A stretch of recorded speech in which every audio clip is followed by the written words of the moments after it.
ভেবে কিছু পেলি কেয়া? রানু আবার বিয়েতে কি কি করা যায়? নাচ গান তো হবেই। মিউজিক, লাইটিং, ফুল, ডেকোরেশন, খাবার দাবার। এত কিছু করার দরকারটা কি? সোনার গয়নাতে একটু টাকাটা বেশি যাচ্ছে। 10 ভরি না না 20 ভরি। কি হলো তোদের? কলেজ টলেজ যাবি না? না বাবা, মা আজকে মহাজরুরি একটা কাজ দিয়েছে, আমরা সেটাই করছি। ওর মা আবার কি কাজ দিল? রানু আবার বিয়ের কাজ। মা বলেছে বিয়ের একটা প্ল্যান দিতে না পারলে আমাদের কপালে খাবার জুটবে না। বলিস কি? এটা কোনো কথা হলো? জি, এইটাই আসল কথা। শুধু মাইয়ারা না, আপনারও হাত দিয়েই তৈব। হ্যাঁ, এই বিয়ার কাজের মধ্যে। আমার আমার আমার আবার আবার কি কাজ? হ্যাঁ, আপনার কি কাজ? আপনি কি নাকে তেল দিয়ে ঘুমাবেন? টুস করে আসমান থেকে এসে পড়ছেন না? আমার মায়ের বিয়া আমি ধুমধাম করে দিতে চাই, আপনি সেই ব্যবস্থাটা করেন। মা, ইন্টারনেট থেকে আমি খুঁটিনাটি সব জেনে একটা হিসাব করে ফেলেছি। সব মিলিয়ে 50 লাখ টাকায় ভালোভাবে বিয়েটা হয়ে যাবে।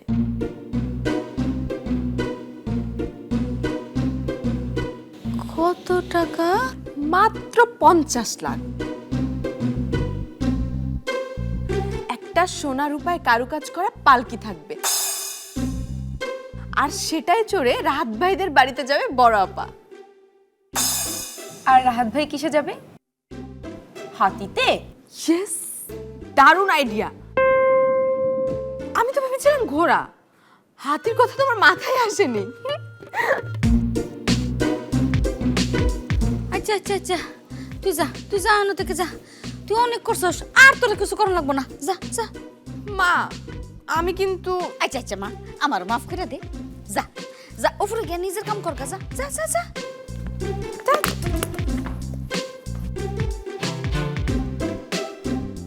মা, লিলি তো আছে খরচ বাড়ানোর তালে। তবে আমি আর কেয়া মিলে কিন্তু এমন একটা আইডিয়া বের করেছি না, খরচ নেই বললেই চলে। আমি কিছু করিনি, যা করার আলো করেছে। আইডিয়াটা তো আগে বলতে দিবি নাকি কেয়া? এই যে প্রতিটা বিয়েতে এত খরচ কেন, কিসের জন্যে? আরে বাবা, বিয়ের খরচটা পাত্রপাত্রের হাতে তুলে দাও না, তাহলেই তো দেখবে ওরা একটু সচ্ছল ভাবে জীবনটা শুরু করতে পারে। হ্যাঁ, না না, কিন্তু আমরা সেসব একদম ভাবছি না মা। আমরা বলছিস কেন? তুই একা ভেবেছিস। দেখো মা, এই যে বিয়েতে খরচটা আসলে কোথায়? একে এটা দাও, ওকে সেটা দাও, তারপরে খাওয়া দাওয়ার খরচ, তাই না? এখন ধরা যাক বড় আপার বিয়েতে আমরা যদি সবাই সবাইকে সোনা দানা না দিয়ে বই দেই, তাহলে বিয়েতে খাবারের টেবিলের জায়গায় থাকলো পড়ার টেবিল, বিয়ের অস্বাস্থ্যকর খাবারের জায়গায় থাকলো রুচিশীল বই।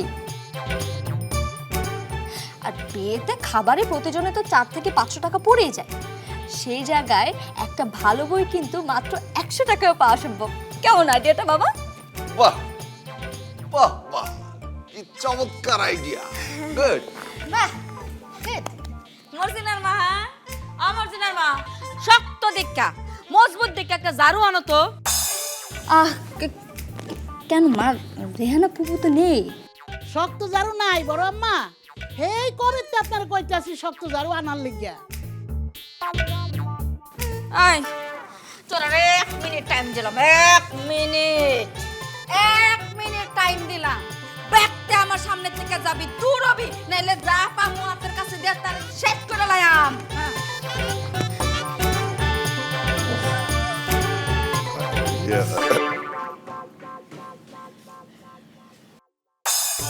আল্লাহ, তুমি কোন আনো? এটা নাইন মা ফরই আনো। এই পাগলা করে আমি কেমনে থাকবা? কেমনে আমি রানুর বিয়েটা দিয়াম?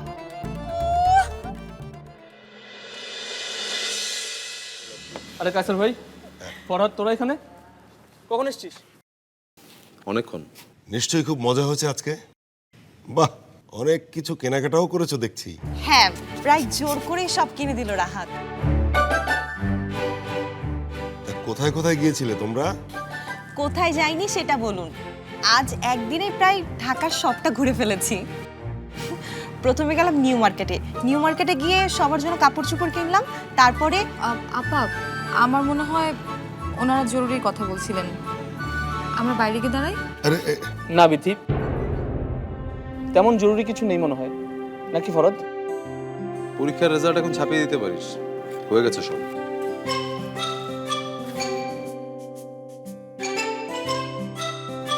হয়ে গেছে সত্যি? তা বিধির কি অবস্থা?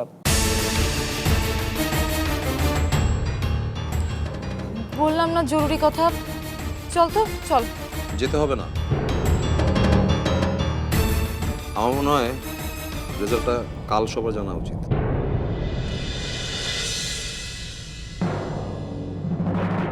রাত আমি তোকেও বলছি, তাহলে ব্যাপারটার মধ্যে কোনো পক্ষপাতিত্ব থাকে না, নিরপেক্ষ হয়।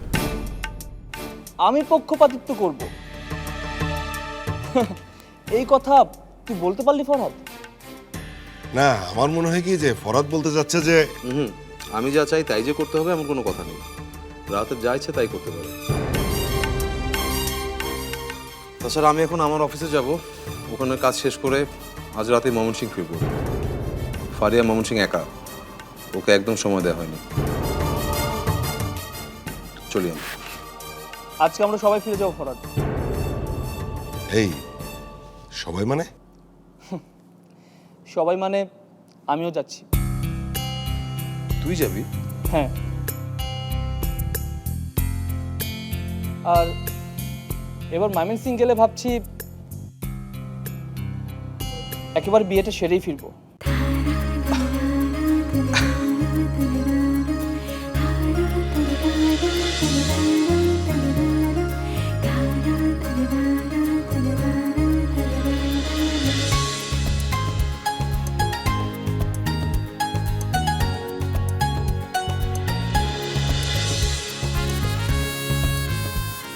আমি এখনই বাসায় এই খবরটা জানাচ্ছি।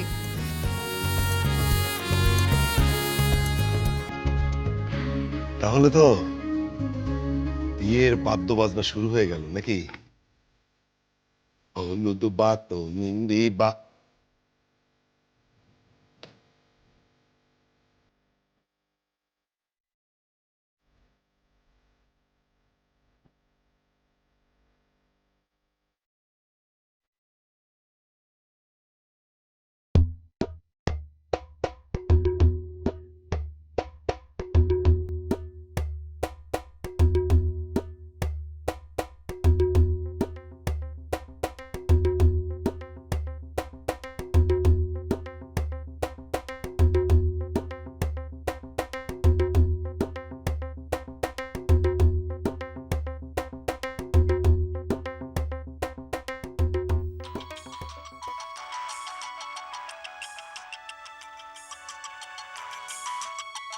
আজ আমার মাস্টার কোন না গেছিলা?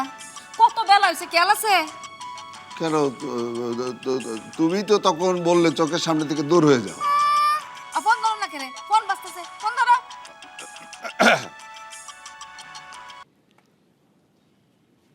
হ্যালো বিথি। হ্যালো বাবা, একটা খুশির খবর আছে।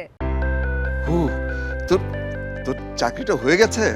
ওই খবর না বাবা, তাহলে রাহাত ভাই আজকেই আমাদের সাথে ময়মনসিং ফিরছে। কি বলিস, আজকেই ফিরছে রাহাত? হ্যাঁ, আর এবার এসেই বিয়ে। আবিতে কি খবর তুই আমার কত? কি হইছে? রাত বাবা যাইছে? হ্যাঁ মা, রানু আপাকে বিয়ে করতেই রাহাত ভাই আসছে আজ। আলহামদুলিল্লাহ, আলহামদুলিল্লাহ। আচ্ছা, এতদিনে আমার একটা শান্তি, আমার সুখবর আজকে আমি কানে পেলাম। আমি মসজিদে মিলাদ দিয়াম। অবিতি শোন, এত গেলাম পাত্র পাত্রী ব্যাগ কিরে একটা দুইটারে বুঝছস, খুব যত্ন করে আনবি। বিবি এখন থেকে ব্যাগ দায়িত্ব কিন্তু তোরে নিয়ম লাগবো। চিন্তা করো না মা, আমি একদম মোম দিয়ে মুড়িয়ে নিয়ে আসবো দুজনকে। আচ্ছা মা। তুই সাবধানে আইস মা। আচ্ছা রাখি।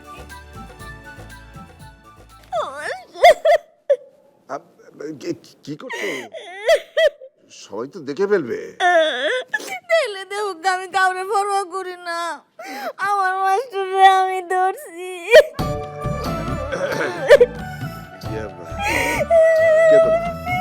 কেঁদো না সালমা বেগম, কেঁদো না, শান্ত হও, শান্ত হও। কাঁদতাম না কেরে, কাঁদতাম না কেরে।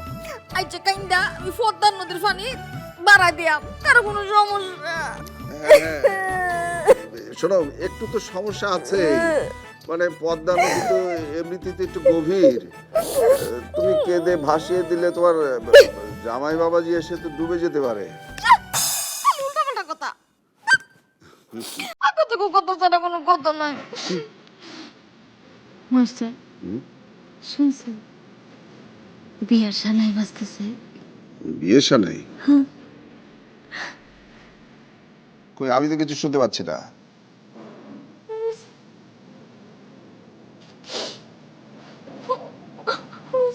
বিয়ার সানাই বাজতেছে দূর থেকে,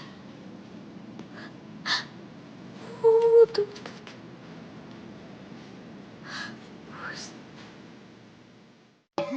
হ্যাঁ হ্যাঁ, আরে আর কিছুদিনের মধ্যে তো আপনারা ব্যাকে হাতে হাতে কাট হয়ে যাবেন গা।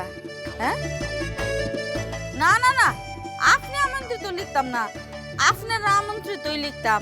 ব্যাক পরিবারের ব্যাকেরে নিয়েই ছিলেন। হ্যাঁ, আরে বুঝেন না কে রে, এত বড় বাড়িতে বিয়ে হইতেছে রানুর। হ্যাঁ, কোনো কিছু তো কমতি রাখতাম না। আচ্ছা আচ্ছা আপা শুনেন, রাখি, আবার পরে ফোন করবো না, আর অনেকের তো ফোন করার লাগবো না। আচ্ছা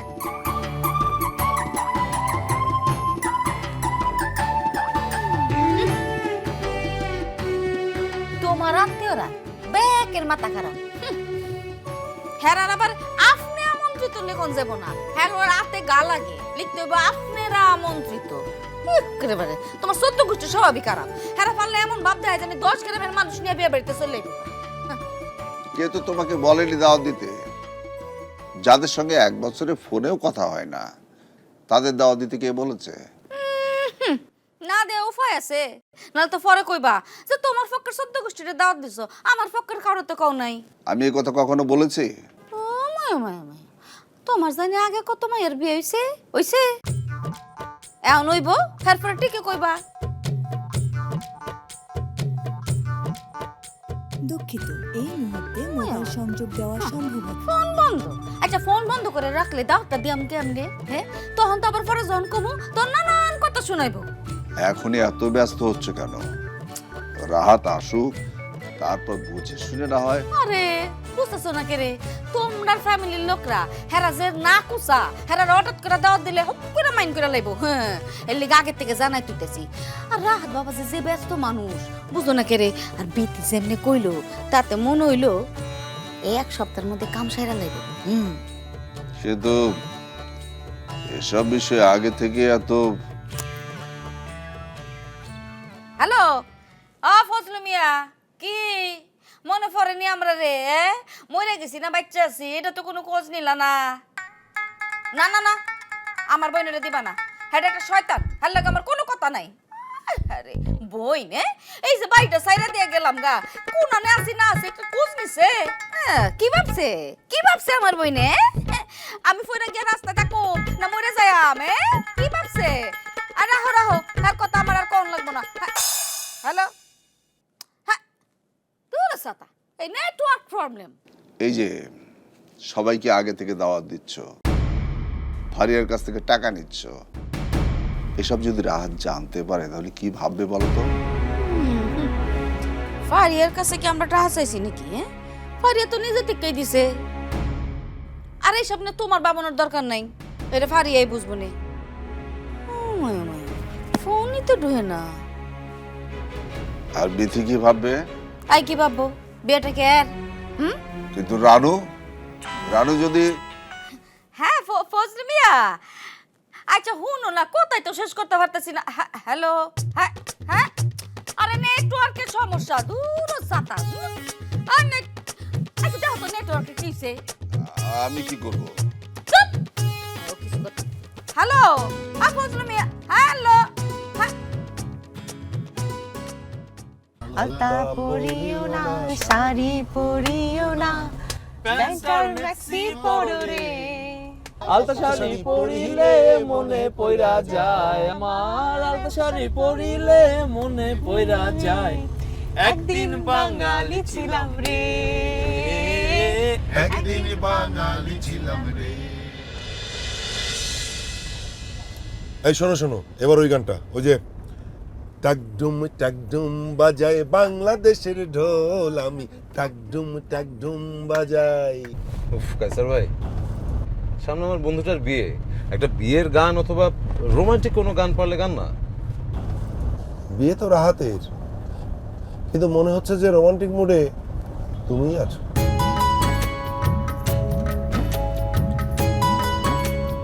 থাক বাবা, আমি আর কোনো কথাই বলবো না। এখন কি গাওয়া যায়, কি গাওয়া যায়? আচ্ছা তোমরা দুজনে একটু হেল্প করো না আমাকে। তোমার বোনকে বিয়ে করার পর থেকে না প্রেম ভালোবাসা সব কিছু বলতে বসেছি আমি। ওই গানটা গেলে কেমন হয়? ভালোবাসিয়া গেলাম ফাঁসিয়া, করতে হবে এবার বিয়া। ভালোবাসিয়া গেলাম ফাঁসিয়া, করতে হবে এবার বিয়া। উফ, এসব কি গাইছে আল্লাহ। থামো তো কাছে ভাই, এত খারাপ একটা গানের জন্য শাস্তির বিধান থাকা উচিত কিন্তু রাহাত। গান না পেরেও আমাকে শাস্তি পেতে হবে, আর যে গান পারে তাকে কেউ কিচ্ছু বলবে না। আমি এখন গান গাইতে পারবো না। ধর না বিথি একটা গান। রানু আপা প্লিজ, আমার এখন ভালো লাগছে না। আমি অনুরোধ করলে সেটাও কি ফেলে দেবে বিথি? আমার এখন মন খারাপে গান ছাড়া মাথায় আর কিছুই আসছে না রাহাত ভাই। আচ্ছা উনি যখন চাইছে না, থাক না রাহাত, আরেকটু পর তো পৌঁছেই যাবো। তুই চুপ করতো, আমরা শুনতে চাইছি, তোর সমস্যা কি? গানা বিথি দেখবি তোর ভালো লাগবে। আমি গাইতে পারি, কিন্তু গাড়িতে না, সুন্দর কোনো একটা জায়গায় থেমে। আমাদের আসলে এখন কোথাও থামার উপায় নেই। হাইওয়েতে আছি আমরা, আর আশেপাশে এমন কোনো জায়গাও নেই যেখানে থামবো আমরা। তার উপর তাড়াতাড়ি পৌঁছতে হবে আমাদের। থাম তো ফরহাদ, সব সময় তোকে কিছু না কিছু বলতেই হবে। একটা না একটা সুন্দর জায়গা পাওয়াই যাবে, আমাদের কোনো তাড়া নেই বিথি। ড্রাইভার সাহেব, আপনি সামনে কোনো একটা গ্রামে ঢুকে যাবেন, সুন্দর কোনো একটা জায়গা রাখবেন। এত সুন্দর একটি বিকেল উপভোগ করতে না পারলে অন্যায় হবে। খুবই অন্যায় হয়েছে।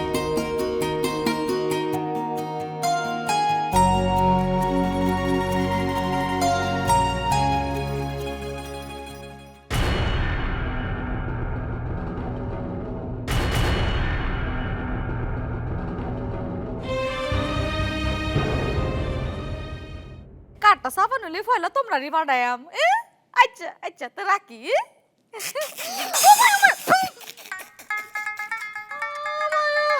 আমি তো ভাবছি বাড়িতে মধ্যে শিয়াল ঢুকছে। আকাশে আজ রঙের খেলা, মনে মেঘের মেলা। জনে জনে আত্মীয় স্বজন করতে তুমি ফোন করে খবর দিলা, আর আমিও তো কাছে তোমার, আমার একটা ফোন দিতে ভুলে গেলা। আমি অনেক আগে আমনের নাম আমার আত্মীয়র তালিকা থেকে বাদ দিয়ে দিছি। তুই না ফরহাদ দিন দিন অসহ্য হয়ে উঠছিস। আর বিয়েতেও তোমার অনেক সাহায্য লাগবে। হ্যাঁ, আমরা সাহায্য করলে এটা মানসিক সাহায্য হইব, বরঞ্চ মানসিক অত্যাচার হইব। করে শিয়ালের মতো ইচ্ছা মাইছেন মাথা গরম করে দিব।